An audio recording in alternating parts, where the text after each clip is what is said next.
Our speaker tonight is known to many of you here. His name is Richard Price. Richard is the manager of Consulting and Mining Technicians Group Australia, or MTGA. He first witnessed an autonomous truck in mid-1990s and has often wondered why it has taken a lifetime for the mining industry to catch up. MTGA has been involved in various deployments of AHS, that's autonomous haulage systems, in Australia and worldwide. Autonomous haulage systems are here to stay. The practice of making trucks autonomous is well entrenched in the WA mining industry, with us having around 80% of the world's AHS-enabled vehicles. The cost-benefit of them is rather strong, and they represent the future of open-pit mining industry. If you can help me welcome Richard Price.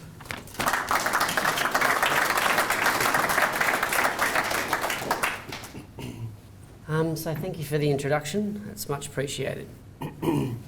So with regards to MTGA, what we do is we kind of specialise in technology in the mining industry. What I mean by technology in the mining industry is our claim to fame is that we've worked on various AHS projects, although our roles have varied in them. But we have a small consulting team.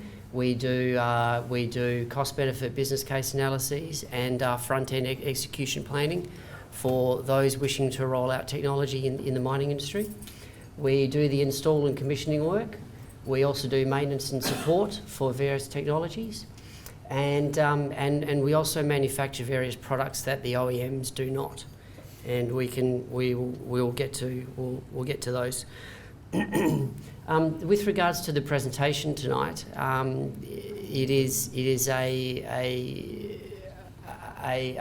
agglomeration of various public data inputs, but I'm obviously open to questions after the presentation's over. So in the beginning for autonomous haulage, there was a company called Unitrig. Unitrig was taken over by Terex. Terex was bought by Bucyrus Aery, and Bucyrus Aery has now become Caterpillar. However, in the 1970s, Unitrig trialled the first actual autonomous trucks. So that is obviously pre-GPS. So that's pre-high precision GPS that we use today as part of the guidance system for the autonomous trucks. But the system was guided via an underground buried cable that was in the road, and apparently, according to the Unitrig story, apparently it worked. So that brings us to the mid-90s, and the system was then guided by high precision GPS. And of course, back then satellite exposure was often problematic and often troublesome, and the high precision GPS was augmented via a ground base station. But the reason why Alcoa's up there is because Alcoa was the first in Western Australia to trial autonomous trucks from a haulage perspective. And that brings us to the modern day. So why would I have a photo of someone on a mine site? Well, the purpose for me showing you that photo is that person and that setup, and it's just that person and that setup. She is currently controlling 21 trucks on site. So one of the questions that we're often asked is, well, how autonomous are they? Are they like really autonomous, or do I need one control room person for every 2 or 3 trucks or something like that? Well, I mean that photo goes to demonstrate part of that answer. So, an autonomous haulage system refers to a number of different components, and we'll get to what the makeup of an actual AHS is and what we install on the trucks. But essentially, we turn the trucks into robots. So we obviously remove the need for a driver, and the commercial adoption of autonomous haulage is somewhat relatively new. The autonomous open pit mine looks effectively the same as a manned operation. You'll see there's there's one drill that has a cab, and there's one drill that does not have a cab in this particular image that we've produced on screen. That's because we took the cab off a drill on a client site 4 or 5 years ago, and the drill's working fine. The future of equipment is absolutely cabless and autonomous. That's because from the perspective of the machine, and I'll say that again, from the perspective of the machine, the cab is a potential point of failure only. So what I mean by that is the cab is entirely superfluous from the perspective of the machine, not from the perspective of the operator. Obviously, the operator needs to sit in the cab to pull the levers to make the machine work. But when we have call it a diesel electric machine, like some of the more modern trucks, we have a diesel power plant, and there's nothing at all wrong with that diesel power plant talking directly to the electric motors that are in the wheels of the truck. The only reason why they take the controls up to the cab is just because that's where they want to have a person sit there and operate the machine from. So the various components that get attached to the truck to render it autonomous include various sensory perception, communications devices, and some trucks require a large degree of actuation. So what I mean by actuation is if we're retrofitting an old truck,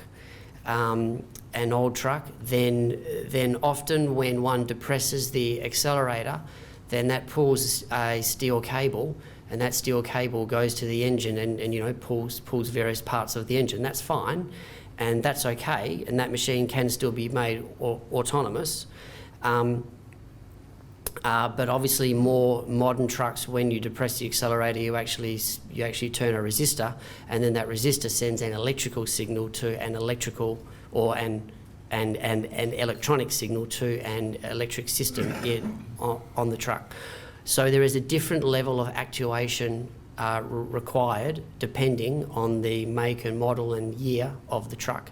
But some trucks have been made autonomous that are 15 years old, and they work fine and they work well.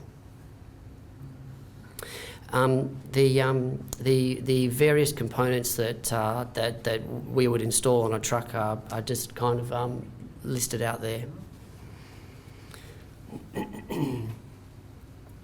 So the way the system works is the trucks. The trucks have the same capabilities and the same capacities as they do in a manned site.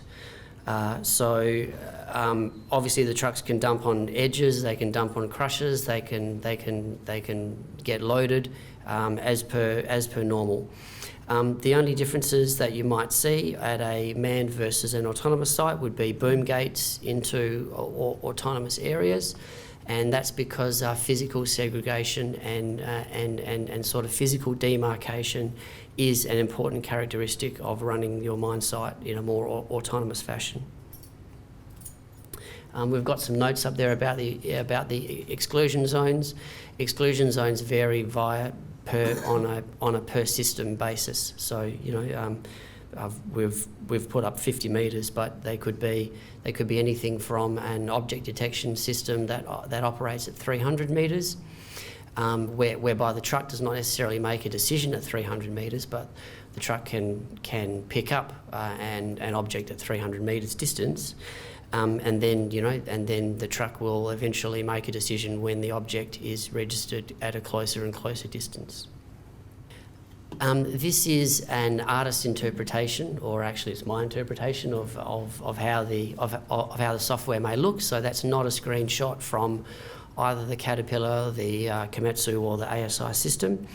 But the way the way an AHS works is literally, if you recall back to that photo of that person standing up at that standing desk with those screens, it literally is just as quote unquote simple as that.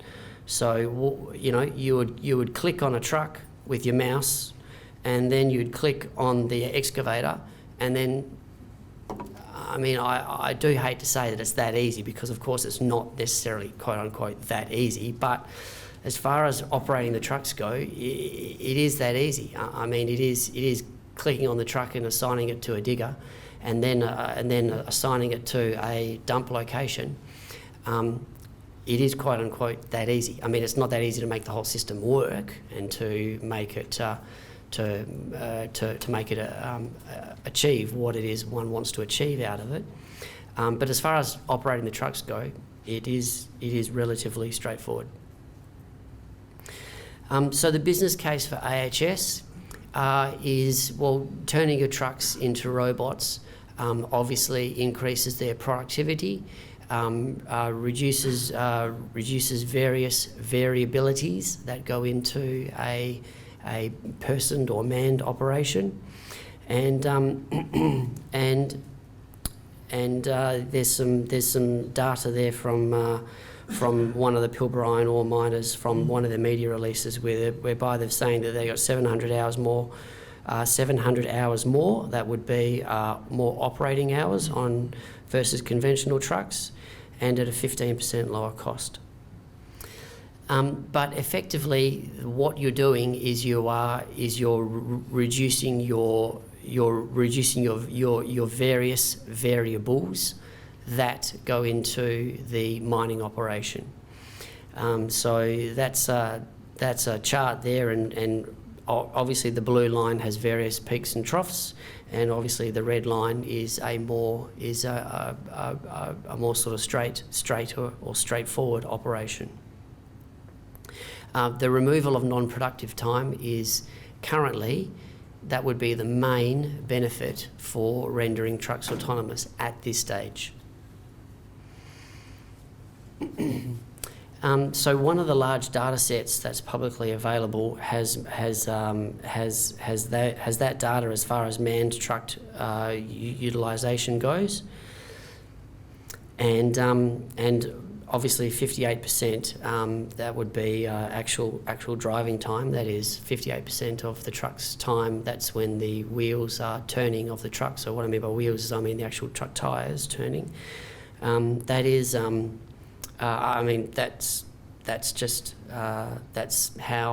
That's how we currently operate our manned systems, and that's fine. But there is the opportunity to improve on that. A lot of Pilbara iron ore miners are presently scheduled truck tyres for around about 5,000 hours. So that is at about the 5,000 hour mark, the truck will be taken in for a service, and the tyres will get replaced and removed, and obviously without any sort of erratic driving, and sort of only driving to conditions and only driving to roads that have been graded well, etc., etc. Obviously, there are some potential benefits with your truck tyres. So, with regards to rendering your trucks autonomous, every single operation that has done that so far has experienced a productivity dip for sort of 3 to 12 months before experiencing a productivity increase. Obviously, ideally, you would like to be the blue line there, or mine A, as opposed to the red line there, or mine C. But the maturity of the deployment process depends on a huge range of factors. It depends on the mine operators' maturity to technology, depends on their attitude and their approach to things like training and team upskilling. One of the obvious benefits about autonomous trucks is the removal of people. The removal of people obviously enables one to operate the trucks without human beings. So obviously, without human beings, there is less chance that a human being will be involved in any sort of incident that may involve the trucks. And DMIRS, as in the Department of Mines, Industry, Resources and Safety in Western Australia, does keep good data on how the trucks work and you know any particular incidences. The OEMs of the trucks, the OEMs of the AHS trucks presently state that there's been 0 LTIs attributable to the practice of using autonomous haulage, and you know, I mean, it's only a matter of time, of course, before something happens to someone. But at the moment, increasing safety is one of the very strong pulls to make trucks autonomous. And there are various layers of safety that do exist. So these safety layers range from the various collision detection systems and object detection systems, all the way down to various remote stops that can be pressed to obviously stop the trucks. Something that is, it kind of goes without saying, but also needs to be said, is that regulation and laws follow technology. So what I mean by that is, I mean presently there's no actual laws that apply to vehicle automation. Now, let me just expand on that statement. What we have in Western Australia is we have a code of practice, and the code of practice that does have various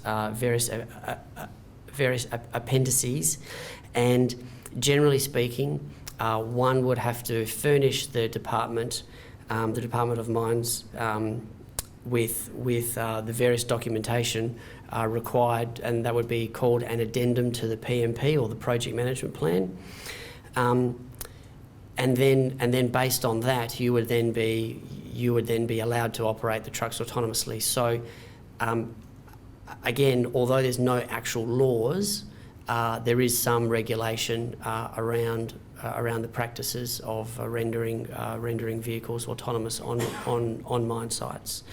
In Alberta, Canada, our clients are operating mines there with vehicle autonomy, and the way that the Canadian regulation works is very similar to the way that we work with things here in Australia.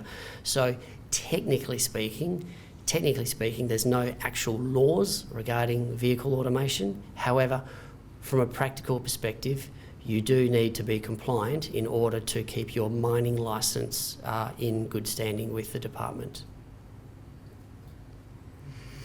So we'll move on to AHS providers. And there's currently 3 in the market, and there's kind of like 3.5, but we'll get to the 0.5 in a minute. So the three providers who have successfully installed an AHS and rendered trucks autonomous are Caterpillar, Komatsu, and ASI. Komatsu has had the longest history of making trucks autonomous, and you know, Caterpillar is catching up. So with regards to the pathway for their AHS program, obviously in my introduction to the presentation, we discussed the fact that unit rig Unit Rig made several trucks autonomous in the 1970s. This is something that Caterpillar has been working on for a very long period of time. And also the same thing with Komatsu. You know, I mean, one does not just wake up one morning and say, "Hey, we want to make some trucks autonomous." It requires a lot of pre-planning and a lot of forethought, and there is actually a lot that goes into it. ASI is not a mining truck manufacturer. They are a robotics company, but they do have experience in the practice of making trucks autonomous, and we'll get to what sites that they've worked on in just a moment. But ASI Mining is now 34% owned by Epiroc. Epiroc is the old Atlas Copco, and yes, you know, that was well received in the market. That news was received last year. There are obviously other truck manufacturers other than those two manufacturers that I've spoken about already, and Hitachi and Liebherr and Belaz all have various automation programs that they are progressing. So the 0.5 that I alluded to before, when I said that there were sort of 3.5 companies that have made trucks autonomous, the 0.5 would be Hitachi, in that their system is not yet necessarily commercially available, but they do have a system. And that system is at 2 mine sites here in Australia. They've got several trucks autonomous at Meandu, and they're starting their rollout to Whitehaven Coal, which is the Maules Creek mine in New South Wales. There are various other automation providers who have automated vehicles on mine sites, but do not necessarily have the capability or the capacity or the software to implement a full AHS. So these companies here have all participated in automating vehicles on mine sites, but none of them necessarily have a commercially available AHS, perhaps yet. So as far as the market goes, in Australia, we commenced our AHS journey with Rio Tinto Iron Ore in 2008, utilising the Komatsu system, and Rio Tinto and FMG now, and of course BHP now have autonomous trucks. In North and South America, there's been quite a few deployments there. Obviously, there's some sort of continents missing, such as Asia, whereby there has not been any AHS deployed there yet. As far as Western Australia goes, we did say before, thanks Cole, that we do have about 80% of the world's autonomous trucks operating here, and I think that's got to do with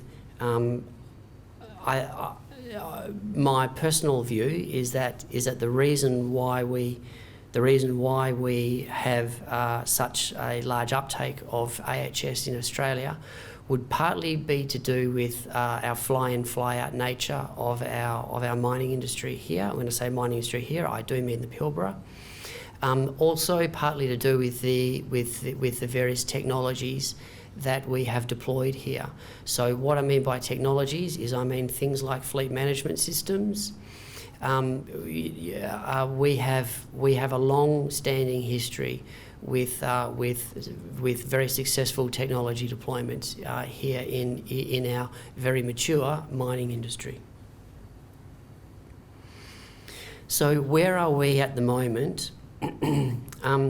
Well, I mean, obviously it's arguable, but I would say that we are around about the early adopters.